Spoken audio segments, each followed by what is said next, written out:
Hi, I'm Angie, and we are reading The Woman You Want to Be by Marjorie Wilson. And today we gotta stop and address the elephant in the room. I have read parts and just zipped past them for the sake of past videos, but we're gonna talk about them today.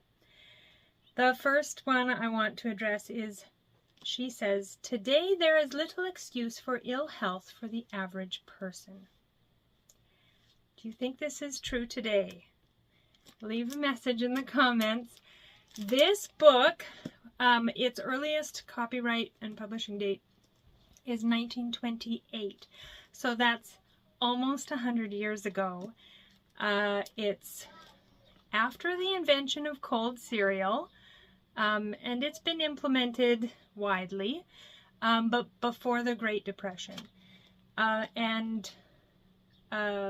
At least during the Great Depression, health advice was actually really good. It was focused on nutritional density, so that even though you weren't eating as much as they ate before the Great Depression, you were still getting the nutrients that you needed. Vitamins and minerals were the new sort of cutting edge area of nutritional science, and it was very exciting. People were able to eat and get all the nutrients they needed. They didn't have to worry about deficiency diseases anymore like they had in previous centuries, because they knew what these nutrients were and how to get them. That's where she's at in her day. So since then, we've had the demonization of protein and fats and carbs.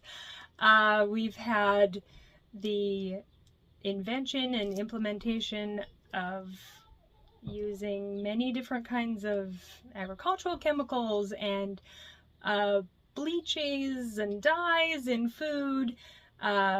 The hyperpalatability and convenience foods,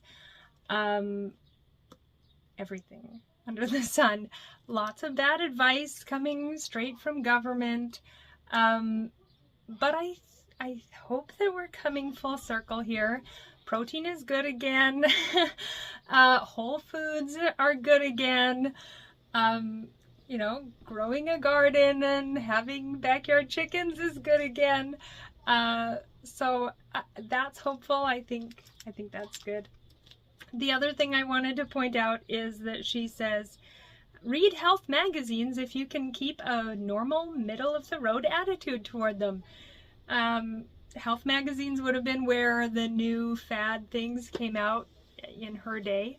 Today, that's the internet. And so I say, go on the internet for health advice if you can keep a normal, middle-of-the-road attitude towards it. And I think that's good advice today, too.